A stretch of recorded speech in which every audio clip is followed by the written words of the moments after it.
Saludos a cada uno de ustedes, mis amados amigos y hermanos, y también un saludo muy especial a nuestra gran familia Diseños de Vida. Hoy le damos la gloria al Señor porque nos permite una vez más estar en este lugar y llegar a cada uno de ustedes, donde quiera que se encuentren, con el mensaje de la palabra del Señor. Hoy vamos a iniciar una nueva serie. Estamos trabajando los miércoles series de enseñanza sobre temáticas de interés que edifican nuestra vida en Cristo Jesús. Acabamos de estudiar, de escudriñar a la luz de la palabra del Señor el sendero de la felicidad basada en las bienaventuranzas que nuestro Señor Jesucristo dio en su famosísimo Sermón del Monte.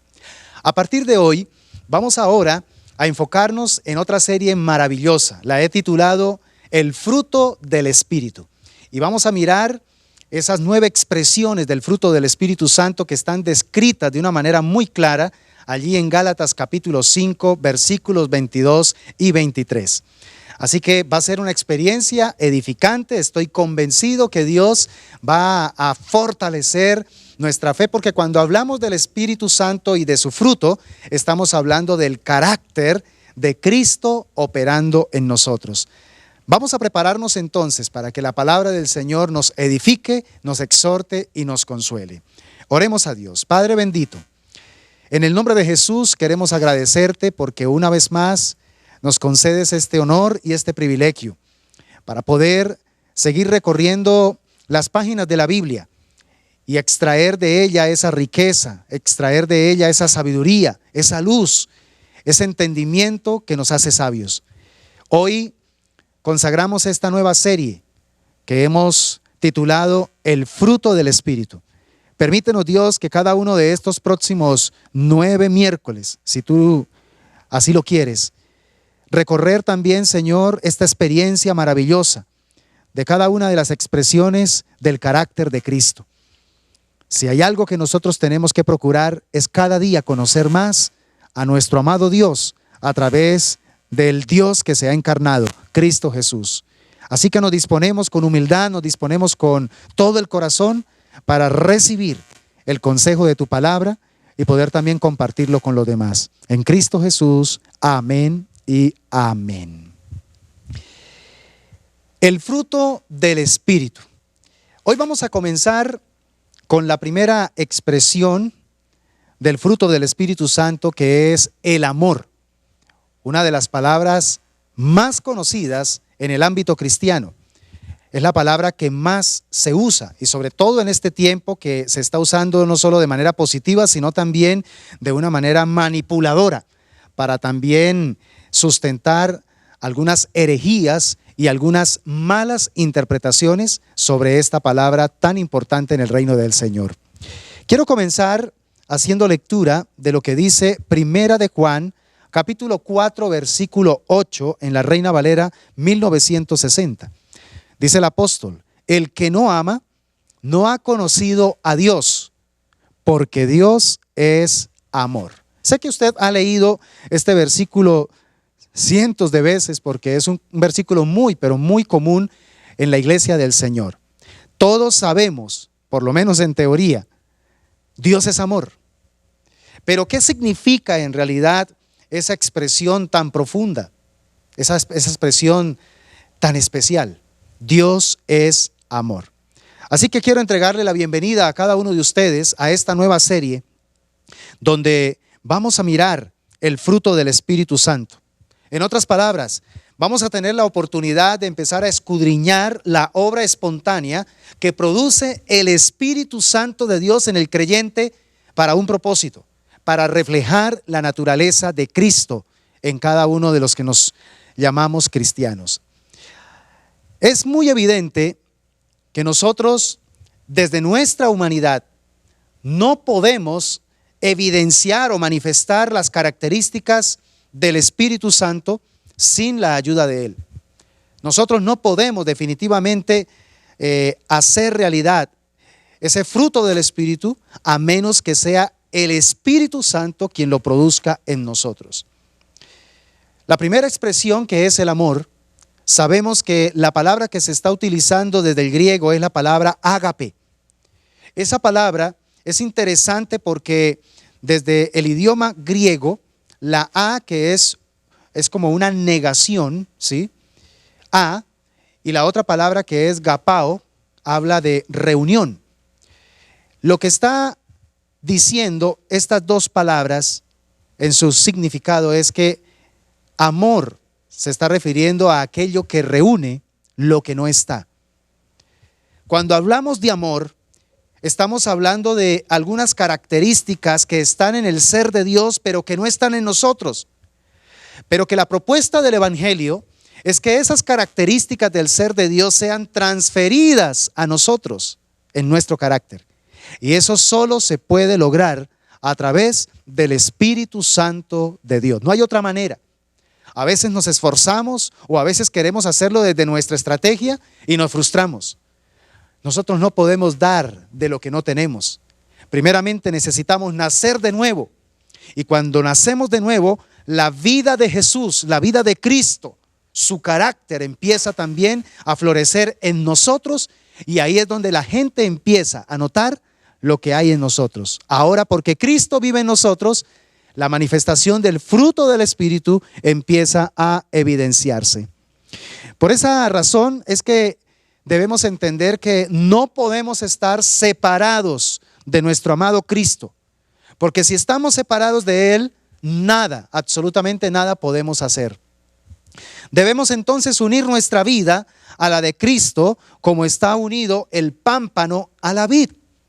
De hecho, Jesucristo allí en Juan capítulo 15, versículos 4 y 5, dijo lo siguiente: permanezcan en mí y yo permaneceré en ustedes. Pues una rama no puede producir fruto si la cortan de la vid. Y ustedes tampoco pueden ser fructíferos a menos que permanezcan en mí. Ciertamente yo soy la vid, ustedes son las ramas. Los que permanecen en mí y yo en ellos producirán mucho fruto, porque separados de mí nada pueden hacer. No pueden hacer nada. Ok, qué interesante que el mismo Señor Jesucristo le está diciendo a sus discípulos que el principio fundamental para cumplir el propósito de ser verdaderos discípulos de Él es el principio de la permanencia. Hay que aplicar ese principio en nuestra vida. Tenemos que permanecer en Él. Esto significa entonces que nuestra tarea principal en esta vida, como seguidores de Cristo, consiste en conocerlo, consiste en amarlo, consiste en recordarlo, pero sobre todo en imitarlo. A eso es que hemos sido llamados los creyentes. El resultado de esto nos va a llevar a cumplir el propósito de la ley, que es amar a Dios por sobre todas las cosas, pero también a nuestro prójimo como a nosotros mismos. Esa es verdaderamente la verdadera razón por la cual Dios estableció la ley. El cumplimiento de la ley es el amor. Amar a Dios y amar al prójimo como a nosotros mismos. Así que una persona que manifiesta en su vida el fruto del Espíritu Santo, pues va a cumplir la ley mucho mejor que una que pretende hacerlo, nada más ni nada menos que desde los rituales y desde la religiosidad. La mejor manera de cumplir la ley de Dios no es a través de los ritos, es a través de la permanencia y de la dependencia nuestra de Dios. Quiero que miremos en esta oportunidad algunas verdades bíblicas que encontramos en las Escrituras dadas por el apóstol Pablo acerca de el amor. Y quiero que por favor esté muy atento a estas verdades que son clave para entender este fruto del Espíritu, conocido como el amor. Lo primero que quiero decirte es que el amor es producido por la presencia del Espíritu Santo en nosotros. Aquello que reúne lo que no está. Solo Dios, que es amor, puede producir en nosotros su amor. Si nosotros estamos separados del Señor, no es posible que haya esa manifestación de amor. Entonces, el Espíritu Santo, ahí es cuando uno entiende por qué en el momento en que Cristo entra en nuestra vida, entra en nuestro corazón y nacemos de nuevo, somos sellados con el Espíritu Santo de Dios, que es las arras de la promesa. El Espíritu de Dios es fundamental en la vida del cristiano. Y en primera instancia, para poder empezar a experimentar el fruto del amor de Dios. Un cristiano que no ama es un cristiano que no tiene a Dios. Eso lo acabó de decir el apóstol Juan cuando lo leímos. El que no ama no ha conocido a Dios, porque Dios es amor. Si yo me llamo cristiano pero no practico en realidad el amor de Dios en mi vida para con los demás, entonces no he nacido de nuevo. Por eso Colosenses 1:8 en la Nueva Traducción Viviente nos dice: nos contó del amor por los demás que el Espíritu Santo les ha dado. ¿Quién es el que nos da la facultad de amar con el amor de Dios? El Espíritu Santo. En segundo lugar, el amor es la virtud que une todas las cosas en perfección. El amor es fundamental porque es lo que genera cohesión. Es un vínculo, como lo dice la Escritura allí en Colosenses capítulo 3, versículo 14. Dice: y sobre todas estas cosas, vestíos de amor, que es el vínculo perfecto. Entonces, tenemos que cultivar esta virtud del ser de Dios en nosotros, porque cuando nosotros amamos, podemos entonces generar prácticamente la herramienta para unir relaciones. Sin amor no puede haber relaciones. El amor es la base para las relaciones. En tercer lugar, el amor es una fuente maravillosa de consuelo. Si hay algo que consuela el corazón abatido, el corazón sufriente, el corazón despedazado, es el amor. De hecho, nosotros cuando estábamos sin Cristo, estábamos despedazados, destruidos por el pecado, sometidos a un amo terrible, a un amo despiadado que era el pecado, la muerte. Pero para esto vino Jesucristo, nos mostró su amor, nos amó de tal manera el Padre que envió a su Hijo Jesucristo. Y ese amor entonces ha llenado nuestra vida de consuelo. Ahora nuestro corazón se siente feliz, nuestro corazón se siente animado, porque verdaderamente Cristo ha consolado nuestros corazones. Filipenses capítulo 2, versículo 1 dice: por tanto, si hay alguna consolación en Cristo, si algún consuelo de amor, si alguna comunión del Espíritu, si algún afecto entrañable, si alguna misericordia. Solo en Cristo es que nosotros podemos encontrar ese consuelo de amor. Aleluya. Por eso, amigo, yo aprovecho esta oportunidad. Tú que me estás viendo, de pronto te sientes solo, abatido, triste, agobiado. Siente que a veces la vida no tiene sentido porque todos te abandonan, todos te hacen sentir mal. Se te dificulta construir relaciones. Has tenido el intento, el deseo de construir relaciones, pero no has podido. ¿Sabe por qué? Porque todavía Cristo no está en tu corazón. El día que Cristo habita en tu corazón, Él te facultará con su amor para poder consolarte a ti, y luego tú podrás también consolar a otros. Y cuando tú puedes consolar a otros, estás edificando relaciones. Pero también, en cuarto lugar, el amor funciona para el propósito de edificar. Por eso es tan fundamental esta expresión del Espíritu Santo, del fruto del Espíritu Santo en nosotros. Porque hemos sido llamados no a destruir a las personas, hemos sido llamados no a competir con los demás, hemos sido llamados a edificar a los demás. Pero solamente podemos edificar a los demás cuando el amor de Dios verdaderamente ha sido derramado en nuestros corazones. Primera Corintios capítulo 8, versículo 1 dice: en cuanto a lo sacrificado a los ídolos, sabemos que todos tenemos conocimiento. Y sin embargo, dice Pablo, el conocimiento envanece, pero el amor edifica.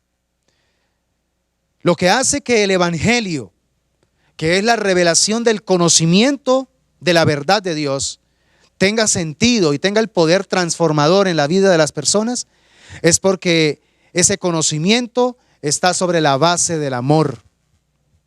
Dios nos revela las cosas que necesitamos entender y comprender con la base de su amor. Dios desea lo mejor para nosotros.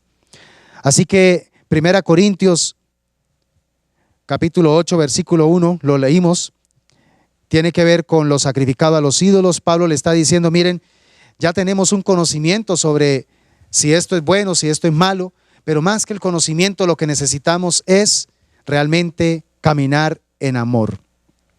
También encontramos en quinto lugar que el amor es eterno. El amor es eterno.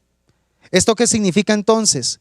Significa que cuando permitimos que el amor de Dios entre nosotros, la vida de Dios, que es vida zoe, vida eterna, se manifieste también en nuestros corazones.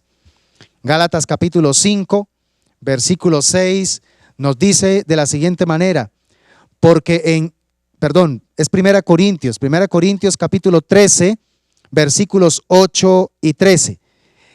El amor nunca deja de ser, y ahora permanecen la fe, la esperanza y el amor, estos tres, pero el mayor de ellos es el amor.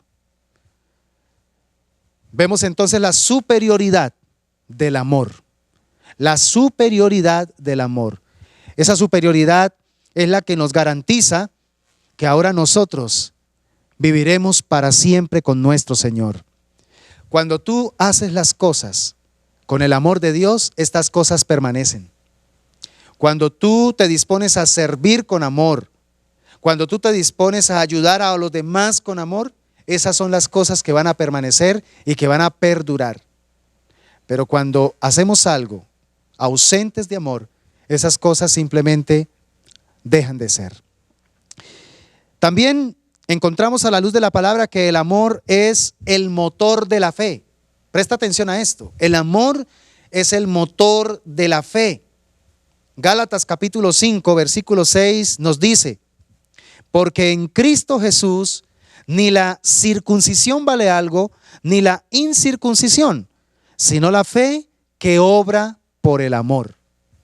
Entonces, la fe tiene que tener un combustible para que ésta sea eficaz, para que ésta funcione, para que ésta cumpla su propósito.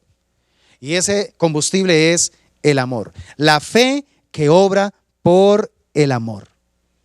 Cuando no hay amor en nuestra fe, entonces lo que hay en nosotros es competencia, lo que hay en nosotros es deseos de sentirnos mejores que los demás. Y empezamos entonces a ser partidarios. Mire que Pablo está hablando aquí de que unos están muy obsesionados por el tema de la circuncisión y otros dicen, no, la incircuncisión no es importante. Entonces Pablo dice, mire, cuando nuestra fe obra por el amor, ni la circuncisión vale algo, ni tampoco la incircuncisión. Lo que verdaderamente importa es el amor. El amor que es el que hace que la funcionalidad de la fe termine glorificando a Dios. De lo contrario, simplemente estamos haciendo cosas para enorgullecernos, para retroalimentar nuestro egoísmo. Y eso deshonra al Señor. Pero también encontramos que el amor, como fruto espiritual en el hombre, es el resultado del amor de Dios hacia él. Cuando tú encuentras manifestado el amor de Dios en una persona, es porque esta persona ya ha sido objeto de la manifestación del amor de Dios para con él. Esto es evidente. Y es lo que yo quiero decirte en esta oportunidad, mi hermano. Si nos llamamos cristianos, si decimos que realmente amamos a Dios y que deseamos obedecer su palabra, pues tiene que haber existido esa experiencia en la que tuvimos que reconocer que nos convertimos en objeto del amor de Dios. Y todo aquel que ha sido objeto del amor de Dios no tiene otra opción, sino convertirse también en un canal para otros del amor de Dios. Hay dos versículos que quiero hoy resaltar con respecto a este punto. Primero, segunda a Corintios, capítulo 13, versículo 11. Dice: por lo demás, hermanos, tened gozo, perfeccionaos, consolaos, sed de un mismo sentir y vivid en paz. Y el Dios de paz y de amor estará con vosotros. El Dios de amor y de paz estará con vosotros. Y primera de Juan, capítulo 4, versículo 19, también nos dice algo bien interesante. Nosotros le amamos a Él porque Él nos amó primero. Hay algo interesante, y es que el Código Vaticano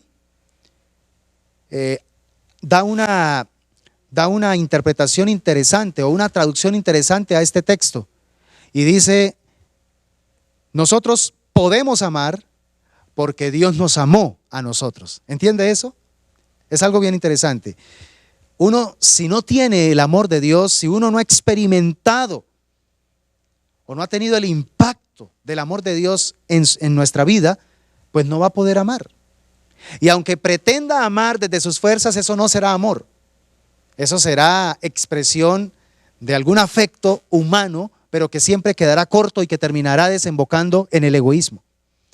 Pero cuando el amor de Dios ha sido manifestado en nosotros y nos hemos convertido en su objeto de amor, pues entonces ahí sí vamos a aprender también a amar a las personas, a amar a los demás. Entonces, todo lo anterior nos indica que el amor es el fruto más grande sobre nosotros mismos y también sobre los demás. Es algo grande, el amor. Quiero entregarte algunas razones del por qué el amor es el triunfo más grande sobre nosotros mismos y también sobre los demás. Y quiero que tomen nota, por favor, porque es bien importante. Lo primero es que es interesante porque el amor tiene la virtud de hacer bien interna y externamente a quien lo posee. Aquella persona que se deja moldear por el amor de Dios, que se deja tratar por el amor de Dios, entonces va a experimentar algo glorioso, una virtud especial, tanto en su ser interior como en su entorno, ¿sí? Cuando el amor de Dios está moviéndose en nuestras vidas, la gente lo detecta, la gente siente que hay algo especial en nosotros. Claro, ¿sabe qué están detectando? Para ellos puede ser carisma, pero en realidad lo que están detectando es la vida de Jesús, que está en nosotros y que también se está irradiando hacia ellos. Pero en segundo lugar, porque el amor reemplaza el odio. El amor reemplaza el egoísmo, la animosidad, los celos, el pleito, la disensión y la envidia. Eso es lo que hace el amor. Reemplaza todas esas cosas tan dañinas. Estas cosas lo único que hacen es dañar a quien es su objeto y también a quienes lo sienten. Entonces, por eso es tan vital darle relevancia, permitir la obra del Espíritu Santo desarrollándose en nosotros. Que el amor de Dios sea derramado abundantemente en nuestros corazones, para que todo vestigio de odio, todo vestigio de rencor, de división, de disensión, de ira, de rencor, sea saliendo de nuestro corazón. Porque estas cosas para nada edifican. Estas cosas lo único que hacen es impedir que el carácter de Cristo se siga desarrollando en nuestras vidas. Es triste cuando un cristiano lleva años militando en el Evangelio, pero como sigue dándole prioridad a sus sentimientos dañinos, porque todavía sigue guardando odios, rencillas, porque todavía sigue permitiendo que cosas del ayer tengan importancia, relevancia en su presente, entonces no puede madurar. El carácter de Cristo no puede avanzar, y estoy refiriéndome exactamente al amor de Dios. El amor de Dios no puede ser manifestado de manera abierta en su vida para con los demás. Hay un bloqueo en su conducta, porque no ha permitido que el amor haga ese reemplazo. En tercer lugar, el amor que es producido por el Espíritu Santo se extiende necesariamente hacia el prójimo. Este amor del Espíritu en nosotros no queda encriptado solo en la persona que lo recibe. No, señores. Una vez el amor de Dios se derrama en nosotros, hay una necesidad en el Espíritu de que esto sea impartido sobre los demás. Por eso déjate llenar del amor de Dios. Por eso es que nosotros en el cristianismo hablamos el lenguaje de la Biblia, donde dice que debemos vivir en el Espíritu y que debemos buscar la llenura del Espíritu Santo. ¿Sabe qué significa esto en la práctica? Significa permitir que el amor de Dios que está ya en nuestro corazón empiece a aflorar, empiece a salir y empiece a afectar a los que están a nuestro alrededor. Yo no puedo decir que soy cristiano si en la práctica de mi vida diaria lo único que estoy como proyectando a través de mis palabras, a través de mis conductas, de mis acciones, son disensiones, divisiones, palabras vanas, groseras, palabras que generan intriga, siempre colocando esa semilla dañina de cizaña. Eso entonces da a entender que definitivamente todavía el amor de Dios no está en mi corazón. Esto hay que revisarlo, esto hay que analizarlo con seriedad. Por eso estamos empezando a recorrer esta serie preciosa, porque tiene que ver con nuestro carácter. La base de nuestro carácter debe ser el amor de Dios manifestado y derramado a través del Espíritu Santo en nuestra vida. Pero también es tan poderoso el amor que no solo se irradia hacia los compatriotas, no solamente el amor que hay en nosotros se irradia hacia nuestros familiares o aún hasta los hermanos en la fe. El amor de Dios es tan poderoso que alcanza a todos los que estén en nuestro alrededor, incluyendo a nuestros enemigos.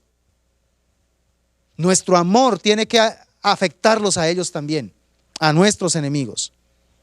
Mateo capítulo 5, versículo 44 y versículo 45 dice: pero yo os digo, amad a vuestros enemigos, bendecid a los que os maldicen, haced bien a los que os aborrecen y orad por los que os ultrajan y os persiguen, para que seáis hijos de vuestro Padre que está en los cielos, que hace salir su sol sobre malos y buenos y que hace llover sobre justos e injustos. Qué versículo tan claro, ¿verdad? Es muy claro.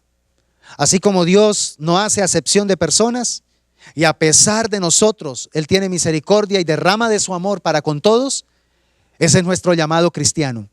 Nuestro amor, que no es nuestro, sino el amor de Dios en nuestro corazón, debe ser también manifestado y sobre todo debe ser compartido con todos los que están a nuestro alrededor, incluyendo a nuestros enemigos o a quienes nos consideran sus enemigos. Yo quiero concluir en esta oportunidad, mis amados hermanos y mis amigos que me están viendo, diciéndoles que Jesucristo nos dijo que el amor sería la principal distinción de la iglesia frente al mundo. O sea, el amor es lo que va a caracterizar verdaderamente al pueblo de Dios. Él dijo que debíamos amarnos unos a otros. Esa sería la señal que el mundo vería para comprobar que somos discípulos de Jesús. Él dijo: en esto conocerán que sois mis discípulos, en que os améis unos a otros como yo los he amado. Y yo quiero hacer una salvedad aquí porque estamos viviendo unos tiempos donde, tengo que decir, lamentablemente se está utilizando esas palabras de Jesús para justificar algo que se está dando en este tiempo. Y es que nos están haciendo creer que cuando Jesús dijo que debíamos amarnos unos a otros como Él nos amó, se estaba refiriendo a que teníamos que aceptar el pecado. No, debemos aceptarnos tal como somos, pero cuando se trata del pecado, el pecado hay que confrontarlo con la verdad de la palabra del Señor. Todo este movimiento de homosexualidad, de lesbianismo, están utilizando versos de la Biblia como este para poder justificar que dice que en la Biblia sí se acepta la homosexualidad. Y esto no es correcto. A la luz de la palabra del Señor, Debemos ser personas responsables en la sana interpretación de las Escrituras. Y es muy claro que el Señor puso la distinción con respecto al amarnos unos a otros. Él dijo, como yo los he amado. Y ahí es donde se marca la diferencia.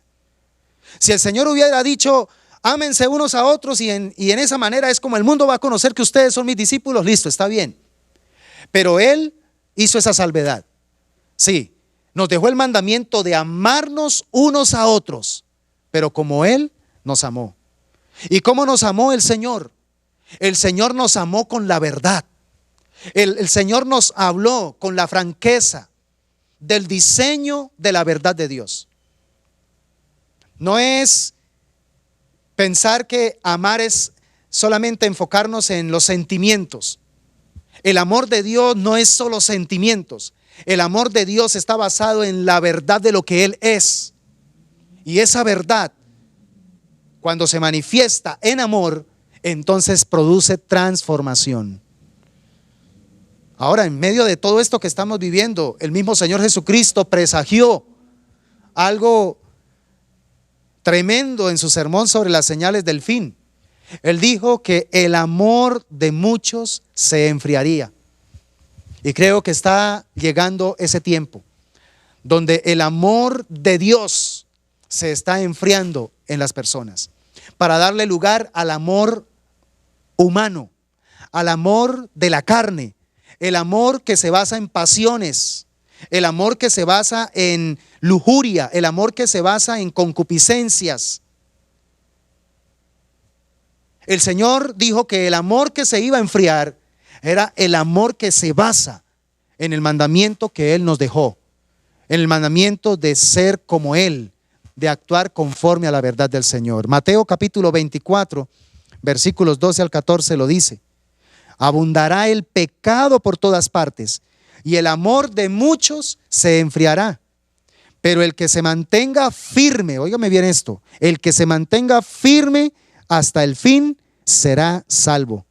Y se predicará la buena noticia acerca del reino por todo el mundo, de manera que todas las naciones la oirán y entonces vendrá el fin.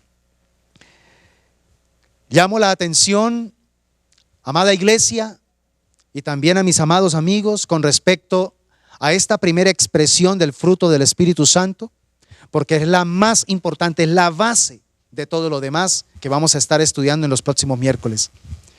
¿Cómo está el tema del amor de Dios? No estoy hablando solamente del amor, sino del amor de Dios, del amor ágape. ¿Cómo está esa clase de amor divino en nuestro corazón? ¿Si está presente o está ausente? Porque si está presente significa que entonces Dios está ahí viviendo en nuestro corazón y Él es el dueño de nuestra vida. Entonces Él nos va a guiar cada día para seguir manifestando el carácter de Cristo, para representarlo y para proyectarlo ante los demás.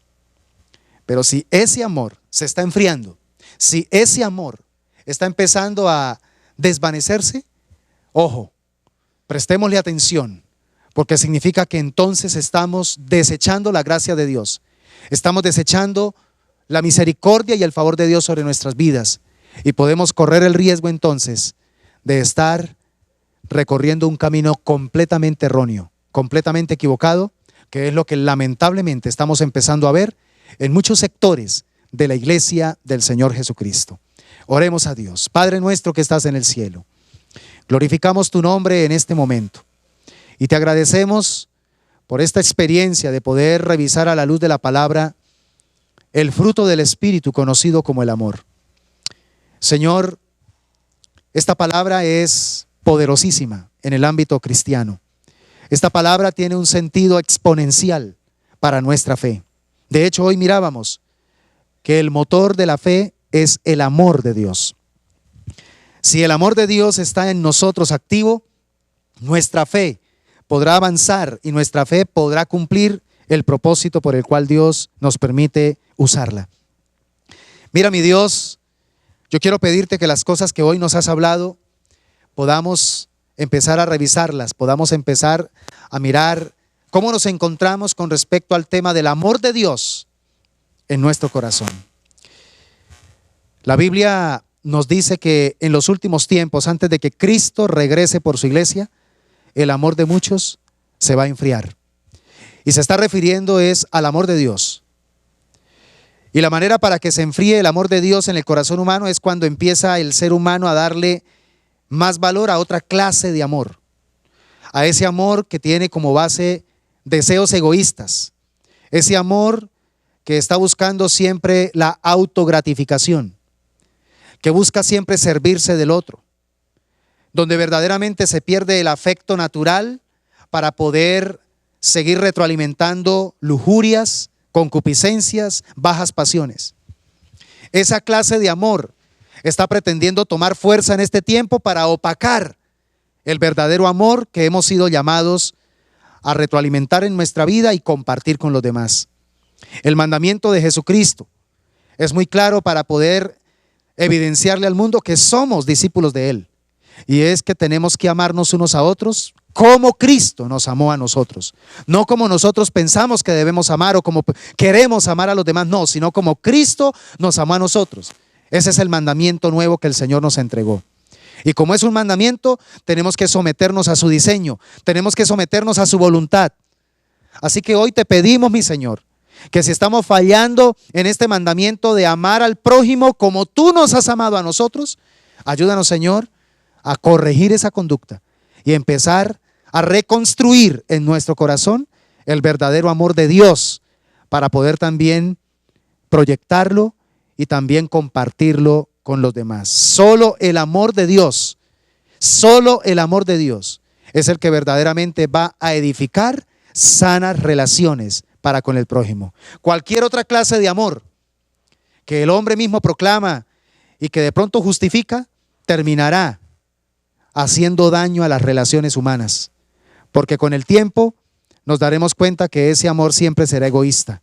Ese amor será siempre un amor que busca lo suyo, que le gusta trabajar sobre la injusticia y que le gusta gozarse en la mentira. Pero el amor de Dios es todo lo contrario. El amor de Dios no se goza de la injusticia, se goza de la verdad. El amor de Dios todo lo soporta, todo lo cree, todo lo espera, y el amor de Dios nunca dejará de ser.